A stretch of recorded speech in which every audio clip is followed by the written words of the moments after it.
그럼 제가 이렇게 미리미리 다 뽑아놨죠. 오늘 시멘트가 뛰면 떼어놓고 얼마 전에 중인터넷 떼었죠. 그리고 오파스넷 떼었죠. 얘네들을 다 모아놔요. 그럼 이런 친구들이 한 번 더 뛸 확률이 굉장히 크다는 거죠. 즉, 한 번 뛴 섹터는 다시 한 번 뛸 확률이 굉장히 크기 때문에 잘 넣어놓으셔야 되는데, 예전에 이제 ITIG를 굉장히 이쁘게 보고 있었거든요. 붙잡긴 했지만 날아갔어요. 자, 보겠습니다. IT센도 제가 잘 보고 있으라 했죠. 저는 사실 빅데이터 관련해서 IT센이 뛸지 안 뛸지 그런 거 잘 몰라요. 근데 가장 중요한 건 뭐냐면 바닥이죠. 주식. 물론 추세는 깨져 있기 때문에 어디가 바닥인지 몰라요. 하지만 단지 지금 깨져는 있지만 뭔가 이슈가 있고 호재가 있는 상황인데, 제가 금방 설명드렸듯이 월봉에서 추세가 하향일 땐 위험해요. 그런데 중기적인 추세인 주봉에서 5주선 위에 올려놨을 때는 반드시 관심 있게 봐야 돼요. 5주선만 깨지 않으면 되는데, 이런 친구가 앞에 섹터가 카카오의 반대 섹터였기 때문에 떴다. 그럼 사야죠. 자, 보겠습니다. 대량 거래가 월봉 바닥에서 터졌을 때는 우리는 주식을 반드시 관심 있게 봐야 되고, 이 귀한 시간 만나서 공부하는 이유가 바로 그거죠. 근데 일봉에서 보니까 예전에 뜨고 또 떴죠. 그럼 이 친구를 어디서 사야 될까요? 지금 사야죠. 20에선 깨지 않는 선상에도 매수해요. 물론 오늘은 시장이 좋으니까 날아간 건지 모르지만 당연히 깨면 손절이고, 일단은 대량거래 터진 친구가 주봉에서 틀어놨고 월봉에서 바닥권에 있기 때문에 지금 매수가 맞는 거예요. 오늘 시초가가 제일 좋았던 거예요. 자, 오픈베이스를 봅니다. 오픈베이스를 좀 보게 되면 월봉에서 위치가 낮죠. 많이 떨어진 친구. 예전에 코로나 때 사태가 여긴데 이 정도면 해도 넘어갈 정도로 많이 떨어졌습니다. 주봉에서 보게 되면 5주선 위에 있기 때문에 5주선만 훼손하지 않으면 되고, 일봉에서는 지금 애매해요. 왜냐면 저 5일선을 순간 뚫어주고 나가면 매수해도 되거든요. 근데 순간 못 뚫어주게 되면 매수하지 말고 요렇게 21선 근처 매수 깨면 손절 이렇게 진행하시면 돼요. 자, 나무기술을 봅니다. 다 이 친구들의 공통점이 나무기술도 거래량이 자꾸 들어가 있죠. 위치가 비싸다면 막 이런 데 있다면 살 필요가 없어요. 더군다나 추세가 하향일 때 사지 마요. 큰일 나요. 그런데 이제는 너무 많이 떨어져가지고 옆으로 가고 있죠. 그러니까 볼만한 거예요. 이제는 볼만한 거예요. 주식은 최소한 싸게 사야 되거든요. 비쌀 때 사지 마요. 싸잖아요. 싸고 주봉에서 보게 돼도 금방 설명드린 대로 중기적인 추세를 틀어놓는 5선 위에 있죠. 그럼 봐야죠. 일봉에서 보니까 앞전에 올라갔습니다. 카카오톡 사태로 인해서. 나는 어디서 할 거냐는 거죠. 지금이죠. 21선 근처 매수 깨면 손절할까로 지금 사고, 오늘 만약에 깨게 되거나 내일 시장이 떨어지면 밀릴 수 있으니까 그때는 매도하는 게 맞아요. 자, 마인드랩을 봅니다. 자, 다른 카카오톡 관련해서 빅데이터가 다 뛰고 있는데 이 친구 안 뛰죠. 특히 거래량의 변화가 없기 때문에 순간 뛸 수 있긴 하지만 이렇게 거래량의 변화가 없는 친구를 잘못 들어가게 되면 보초병이라는 걸 쓰게 되고, 떼어도 21선 맞고 떨어질 확률이 굉장히 크기 때문에 내가 먹고 나갈 게 별로 없죠. 즉 마진율이 작다는 얘기인 거예요. 우린 주식을 할 때 매수가와 목표가를 알아야 돼요. 매수가와 목표가를 알아야지 때문에 매수가에 사야 되는 거죠. 매수가의 꼬로 손절가일 때가 제일 좋아요. 100점 만점이에요. 목표가에서는 사지 않죠. 나는 목표가라 팔 건데 누군가는 여기 사면 안 되겠죠. 이해하셨죠? 남이 팔려고 하는 가격에 쫓아가서 내가 사면 안 되는 거예요. 그러니까 마인드랩은 지금 살 자리가 없다 보시면 되고. 자, 대신정보통신이 꾸준하긴 한데 역시나 이 친구도 거래량의 변화가 크게 느껴지진 않아요. 월봉에서 보게 되면 바닥권이긴 한데 일단 좋은 거는 5개월선 위에 올려놨다는 게 좋은 거예요. 5개월선 위에 올려놨다는 건 이 친구가 장기적인 포지션이 우상향인 거예요. 이해하셨죠? 주봉에서도 우선 위에 당연히 있는데 거래량의 변화가 크게 없는 게 좀 찝찝해요. 굳이 하시려면 21선 근처 매수 깨면 손절이 맞습니다. 자, 유엔젤을 볼까요? 유엔젤은 이 앞전에 대량 거래 터진 이력이 있어요. 이 친구는 조금 관심 있게 볼 필요가 있고, 월봉에서 원체 많이 떨어졌죠. 이 친구가. 유엔젤 같은 친구는 한번 볼 필요가 있어요. 띠락률이 굉장히 커요. 자, 주봉에서 우선 위에 있죠. 자, 중기적으로 추세를 틀어놨습니다. 일봉에서 보면 띠락률이 있죠. 앞전에도 잘 떴기 때문에 유엔젤도 반드시 꼼꼼히 볼 필요가 있어요. 다른 예전에 제가 ITIG를 잘 보고 있으라고 그랬는데, ITIG를 잘 보고 있어야 다른 것 때문에 그런 게 아니라 요 거래량 때문에 그래요. 거래량 변화가 살짝 생기고 떴습니다. 오늘 날라갔죠. 뚝 떴는데 25% 갔다 왔어요. 많이 갔다 온 거죠. 20% 적은 가격이 아니에요. 오늘 순간 사가지고 25% 먹었는데 많이 먹은 거죠. 그러면 일단 목표가를 찍었으니까 기다려야 되겠죠. 당연히 5개월 선이 저항선이라고 그러지. 당연한 거니까 제가 주식을 할 때는 매수가와 목표가를 알아야 된다고 그랬죠. ITIG가 이런 데 뛰나갈 때 왜 내동매매하면 안 되냐면 매수가가 여기기 때문에 놓친 거죠. 목표가는 여기죠. 그러니까 매수가 목표가 알고 있기 때문에 사면 안 되는 거죠. 지하이텍은 왜 아침에 살만했냐면 간단해요. 우린 매수가 목표가를 알고 있죠. 매수가는 5일선 근처예요. 뚫어줄 때 여기가 매수 타이밍이에요. 하도 빨리 날아가서 못 사 이 친구인데 목표가는 월봉 고점이죠. 여기가 월봉 고점이니까 목표가인데 당연히 매수가 목표를 알고 있기 때문에 이 친구는 오늘 3% 4%라도 할 만한 거예요. 단기나 단타를 하더라도 내가 어디서 사서 어디서 팔아야 될지 알아야 되는 거죠. 자, 유엔젤의 매수가는 어딜까요? 지금이죠, 지금. 60일선이 목표가예요. 이렇게 하시면 되고. 자, 현대무엑스도 빅데이터 관련주긴 한데 거래할 변화가 전혀 없죠. 이러면 일종의 그런 거 있죠. 속 터져 죽겠다. 이렇게 되는 상황이 되는 거예요. 자, 월봉은 굉장히 낮아요. 많이 떨어져 있고 주봉에서는 추세를 못 틀어놨기 때문에 당분간 추세 전환과 턴이 돼 있지 않아서 순간 뛰면 눌림목 주니까 거래량 변화 생길 때까지 일단 기다리는 게 좋아요. 자, 유비커스를 봅니다. 거래량 변화가 전혀 없죠. 단지 월봉에서 보시게 되면 많이 떨어졌어요. 추세는 지금 틀어놨죠. 자, 5주선 기준 매수 깨면 손절하시면 되고 단지 일봉에서 역시나 거래량 변화가 없기 때문에 잘못하면 내가 보초병을 쓸 수 있겠구나 생각하시면 됩니다. 한솔인티 큐브가 한번 뛰긴 했는데 사실 메리트는 크게 없어요. 이 친구가.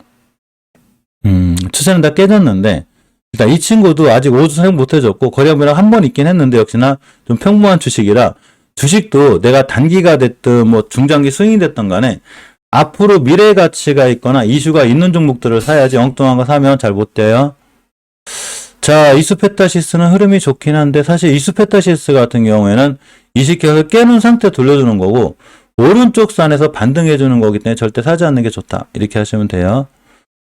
정원이시스 같은 경우에 많이 떨어졌어요. 이렇게 보시면 바닥권에 있죠.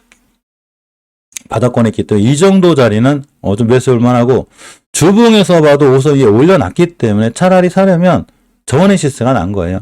일봉에서 봤을 때도 대량거래 터졌죠, 이날. 카카오 때문에 그런데, 그게 아니더라도 이 정도 가격대가 오면 정원이시스는 잘 뛰어요. 그러니까 지금 21선 근처에 손절할 각오로다가 정원이시스 같은 경우에 지금 사시면 돼요. SJ 솔루션도 이제 흐름이 좋아요. 이 친구 이제 보안 관련주긴 한데, 많이 떨어지긴 했어요. 추세는 깨져 있어요. 깨져 있어서 주봉에서 위에 있죠. 이러면 살아날 확률이 커요. 그래서 이게 보시면 이제 그 앞전에도 잘 뛰었고 또 두 방 또 들어왔고 이좀 회복해주고 있죠. 지금 매수죠. 깨면 손절할 각오로 이렇게 하시면 되고. 자, KCS를 봅니다. 거래량 변화가 전혀 없죠. 사실 CBDC 관련주이기도 한데 좀 애매해요, 이 친구는. CBDC 관련주들이 예전에 엄청 핫하게 많이 올라왔기 때문에 우측산이거든요. 사기가 좀 어렵다 보시면 되고. 그러니까 어떤 종목을 살 때 미리미리 공부하고 판단해놓고 사요. 막 올라가는 거 쫓아가 사지 말고. KL도 좀 애매하긴 해요. 추세는 완전히 깨졌는데 바닥인지 아닌지 좀 헷갈려요. 자, 추세를 틀어 놓고 있죠. 지금 주봉에서. 볼만은 한데 거래량의 변화가 크게 없어서 메리트는 없지만 굳이 사시려면 21선 근처 매수 깨면 손절하시면 돼요. 롯데정보통신이 전기차 충전 관련주긴 한데 원체 추세가 안 좋아서 지금 팔고 나왔거든요. 저번에 뛸 때 5개월 선이 저항선이라 딱 맞고 떨어진 건데 지금 메리트가 별로 없어서 패스하고 봅니다. 자, 플래티어 좀 볼까요? 뭔 뉴스가 떴을까요? 30억 규모의 자사주 취득 결정이 있네요. 사실 자사주 취득만 갖고는 안 되고 자사주 취득해가지고 소각까지 해주는 게 제일 좋아요. 자사주 취득 소각까지 해주는 게 사실 제일 좋은데 아직 뭐 소각까지는 아닌 것 같고 순간 떴네. 저 이슈 때문에 외바닥이죠. 애매해요. 애매해. 일단 대량거래 터진 이력이 있긴 한데 굳이 매수하시려면 5일선 근처 매수 깨면 손절 이렇게 하시면 돼요. 자, 비트나인을 봅니다. 거래량의 변화가 한번 생기긴 했는데 역시나 외바닥이긴 하고 많이 떨어지긴 했어요. 이런 친구들이 낙폭 가대로 뛰게 되면 많이 가요. 5일선까지 가긴 하는데 일단 그건 거래량의 변화가 생긴 다음에 얘기고 거래량의 변화가 생겨서 툭 뛰고 다음에 사도 되니까 일단 패스하고 봐요. 지금 사는 거 아니에요. 자, XM을 봅니다. XM을 보게 되면 이전 바닥까지 다중 바닥까지 와 있긴 하고 이제 대바닥만 안 깨면 돼. 대바닥이라는 게 그전 바닥 얘기하는 거예요. 추세는 틀어놨네요. 거래량이 한번 터지긴 했는데 역시나 그냥 요 근처에서 매수 깨면 손절인데 지금 당장은 좀 메리트가 없는 게 맞아요. 자, 오파스넷은 한동호 관련주기도 해요. 근데 높아요. 전부터 살 자리 없어요. 여기서 못 샀으면 아예 안 사는 거예요. 그냥 패스고. 중인터넷 같은 경우도 월봉에서는 우하향이에요, 지금. 자, 좌측산 세 번 찍고 떨어졌기 때문에 위험은 한데 많이 떨어지긴 했고, 주봉을 봐야죠. 자, 월봉에서 추세가 우하향인 게 헷갈리면 주봉을 보는 게 좋아요. 우리가 주식을 해석할 때는 반드시 하나만 보지 말고 월봉, 주봉, 일봉 세 개를 다 봅니다. 주봉을 보니까 5선 위에 있죠. 지금부터 5선만 안 깨면 돼요. 5선만 깨지 않으면 되고, 일봉에서 자리는 괜찮아요. 대량거래 터졌기 때문에 다른 빅데이터 관련주보다는 굳이 사려면 지금 주민터넷을 사서 이시선 깨고 손절하시면 돼요. 요새 아린님 안 보이시는 것 같지 않아요? 아린님 왜 안 보이시지? 보고 계신가? 이쪽에서는 데이터 솔루션이 대장주예요. 대장주인데 많이 올라왔고 지금은 순간 목표가를 찍었기 때문에 피해가는 게 좋아요. 지금 이제 기다렸다가 이렇게 최소한 20주선까지 조정 주거나 아예 60선을 뚫어주거나 둘 중에 하나를 결정해서 하는 게 좋고 지금은 사지 않습니다. 더존 비존 같은 친구들은 무조건 패스. 모든 주식은 추세에 순응하는데 엄청나게 오야기를 꺾고 있죠. 엄청나게 올라왔고 이렇게 느긋하게 천천히 올라왔기 때문에 빨리 급락하고 오래 걸릴 거예요. 사지 않는 게 좋아요. 우리가 주식 영상을 찍을 때는 꼭 뭘 사라고만 찍는 게 아니라 사지 않거나 가만히 있는 것도 굉장히 중요해요. 주식을 꼭 매일매일 사야 되는 건 아니에요. 아니 오늘 좋은 종목 없으면 안 사면 되지. 그죠? 오늘 좋은 종목 없는데 안 사면 되지. 꼭 오늘 사야 되나? 만약에 오늘 제가 아침에 알려드렸듯이 지하이텍을 사가지고 수익을 냈어. 그건 가만히 있어요. 그냥 아무것도 사지 말고 내일 다시 현금을 갖고 넘어와야지만이 제가 내일 아침 8시 30분에 좋은 종목 알려드려요. 5G, 6G 관련주들도 살아날 만한데 원체 많이 떨어졌어요. 이 친구들도. 자, 우리넷의 이치로 보면 이제 바닥권에 있죠. 살만한 거예요. 특히 우리넷 같은 경우는 앞전에 이렇게 뛴 이력이 있어서 지금 옆으로 박스권이 조용히 가거든요. 이 친구 또 순간 뛸 수 있어요. 우리도 잘 보고 계시고. 와이어블이나 기가렌이 좀 이렇긴 해도 이 친구 끼가 많아요. 특히 와이어블도 잘 뛰어요. 근데 그간에 좀 무너진 게 사실 시장이 급락하다 보니까 항상 주식은 시장이 먼저예요. 예를 들면 예전에 동학개미 분들이 그 돈을 많이 벌으신 적이 있었는데 그때 언제냐면 여기거든요. 여기 이렇게 다 올라갈 때. 이때는 누구나 쉽게 돈을 벌어요. 돈은 주식이 벌어주기도 하지만 시장이 벌어주는 거죠. 결국은 지금 하락장에서 수익 내기 엄청 힘들잖아요. 우리가 수익 내기 위해서 그나마 공부를 해서 다행인 거지. 상승장에서는 누구나 웬만하면 수익을 잘 내는데 이게 실력이 아니에요. 이 실력이 아니고 저도 당연히 운이라고 생각하고 저도 실력이 아니에요. 저도 마찬가지인 거예요. 시장이 벌어주는 거죠. 지금 우회하기 때문에 무척 조심해야 돼요. 그런 것과 관련해서 이 와이어블 기가라인이 안 좋다기보다는 시장 관련 많이 떨어졌는데 이 친구들 꽤 끼가 있어요.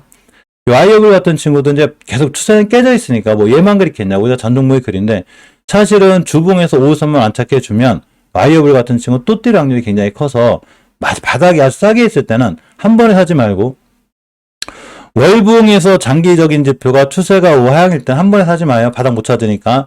그 누구도 바닥 못 찾는 거예요. 그 바닥 찾는 사람들이 제일 이상한 거예요. 바닥을 못 찾으니까 그냥 꾸준히 잘 모아 나가는 게 좋다. 이렇게 보시면 되고 이거는 기가레인도 좀 마찬가지인 거예요. 추세 다 깨졌는데 역시나 한 번에 사지 말고 매달 꾸준히 모아 나가는 게 좋고 RF 머티리얼즈가 유일하게 좀 끼가 있어요. 얘가. 자, 월봉에서 보면 위치는 낮은데 엄연히 추세를 틀어놨거든요. 그러니까 기가레인이나 와이어블은 못 틀어놨는데 얘는 틀어놓은 거예요. 틀어놓고 일봉에서 거래량 터졌죠. 이제 몇 프로 갔냐면 순간 상한가가 떨어졌거든요. 사더라도 얘가 좀 빨라요. 이해하셨죠? 얘를 20일 선고점 매수 깨면 손절 하시면 돼요. 대한광통신이 많이 떨어졌네. 이 친구 굉장히 좋았었는데 다시 왔네 여기. 대한광통신 지금 살만해요. 이 정도 가격은. 살만하고 예전에 이런 데까지 한 번 더 갈 거예요. 241선만 깨지 않으면 살만합니다. 와이즈 비전을 잘 보고 있어야 돼요. 와이즈 비전 살짝 좋아했는데 지금 이제 코로나 때가 여기에요. 시장이 떨어져 많이 밀렸는데 와이즈 비전 괜찮아요. 주봉에서 추세만 틀어놓으면 되고 일단은 대량거래 두 방 빵 들어왔죠. 이렇게 또 뛰어있는 거. 지금 이제 거래량도 초토화돼 있고 아무도 관심이 없지만 이렇게 숨어 들어가서 좀 짧게 보지 말고 약간 길게 봤을 때 와이즈 비전의 흐름은 나쁘지 않다. 이렇게 보시면 됩니다. 요새 한동훈 관련 테마주가 좀 잘 움직이는가 봐요. 그래서 좀 볼 건데 사실 전 정치 테마주를 좋아하지 않아요. 자, 우리가 시장을 대응할 땐 뭐 단타 단기가 나쁘다, 중장기가 좋다, 가치주만 좋다, 단타 단기 나쁘다 이런 거 없어요. 시장에서 뭐가 제일 좋은 거냐면 수익만 내면 돼요. 수익 내는 사람이 제일 잘한 거예요. 이거를 단타로 수익을 내든 스윙으로 수익을 내든 중장기로 수익을 내든 누구 기법이 좋다 나쁘다 하지 마요. 돈 버는 사람이 제일 잘하는 거예요. 그런데 제가 생각한 테마는 이런 거예요. 어떤 거를 통해서 돈을 벌어도 되지만 단기 테마는 반드시 재료 소멸이라는 게 있어요. 이해하셨죠? 단기 테마는 재료 소멸이라는 게 있기 때문에 단기적으로 대하고 중장기 테마도 테마긴 한데 재료가 오래 가죠. 전기차가 얼마나 오래 가겠어. 그죠? 전기차 충전, 리튬, 2차전지 마찬가지인 거예요. 그래서 이렇게 내가 어떤 종목을 살 때는 단기 테마를 할 건가 중장기 테마를 결정해놓고 중장기 테마는 말 그대로 중장기 투자하는 거고 단기나 스윙은 그에 맞게 대응하시면 되는데 한동훈 관련한 정치 테마주들은 당연히 단기 테마겠죠. 단기 테마라는 게 뭐예요? 뛰면 팔고 나와야죠. 목표가 찍었으면 어디까지 갈지 모르겠지만 어쨌거나 수익 차익 실현이 맞고 대장주가 부방이래요. 시장에서. 저는 몰라요. 시장에서 그렇게 엮어놓은 거예요. 우리는 걱정 안 해도 돼요. 우리가 걱정 안 해도 누군가가 다 엮어놔요. 세력들이 엮든 누가 엮든. 그런데 제가 부방이체가 왜 뛰는지 몰랐어요. 그러니까 자리가 좋아요. 일단 5일선만 깨지 않은 매수. 이해했죠? 한동훈 관련주고 뭐 그런 거 신경 쓰지 마요. 거래량에 집중해야죠. 거래량 터지고 꼬리 달더라도 5일선만 함께 매수해요. 노을도 마찬가지인 거예요. 자, 거래량 터지고 땡땡이가 생겼습니다. 물론 이런 땡땡이는 좀 약해요. 대량 거래 터진 다음에 땡땡이가 좋은데 어쨌거나 땡땡이 그려놓고 5일선 깨지 않은 매수예요. 날라갈 확률이 굉장히 큽니다. 특히 오파스넷은 아까 알려드렸죠. 조심해야 돼. 이제 엄청 높아. 여기서 자꾸 고점 찍고 떨어지고 있는데 뭐 정치 테마 얘기하시면 안 돼요. 극동료나 이런 친구들도 연결은 잘 돼 있는데 사실 뭐 이렇게 석유 관련주기도 하고 토비스는 이제 그 카지노 관련주예요. 이제 강원랜드가 아무에 그 뭐죠 그거? 화면 뺑글뺑글 돌아가는 거, 그 화면 만든 애들인데 이 친구는 좀 메리트가 있어요. 꼭 그 한동훈 관련주가 아니라 이 카지노 관련주들이 리오프닝 되고 이제 항공길이 열리면서 좋아질 건데 그런 관련 이슈를 받을 수 있고 특히 주봉에서 우선 위에 있죠. 그러니까 추세나 흐름이 좋다. 거기다가 이제 한동훈 테마까지 같이 타고 있으니까 괜찮은 거예요. 바이오로직스 같은 애들 바이오 파마는 좀 지켜봐야 되고 5일선만 깨면 되고 대량거래 터진 거 있다 설명해 드릴게요. 태양금속도 연결이 되어 있네요. 태양금속이 테슬라 관련주인데 꼭 한동훈 관련주가 아니더라도 테슬라 관련해서 이 정도는 굉장히 낮은 위치인 거고 일단은 조금 높아요 지금은. 이제 20주선이 목표가이기 때문에 지금 사긴 그립고 기다렸다 이렇게 5일선까지 밀리거나 20선까지 밀렸을 때 그때 제가 따로 알려드릴게요. 그때 사는 게 맞다 이렇게 보시면 됩니다. 서메이즈는 게임 관련주인데 게임 관련주 쳤을 때 위치가 낮아요. 특히 이제 게임 관련주는 그 겨울에 강하다고 그랬죠. 겨울에 강한 데다가 주봉에서 봐도 이제 그 추세 전환 해주고 있는데 거래량이 자꾸 들어오고 있어서 서메이즈 같은 경우에 이제 중장기적으로 봐도 좋은데 하필 여기에 또 한동훈 테마주로 엮이는 바람에 탄력이나 이런 게 좋아질 수 있다. 이렇게 보시면 됩니다.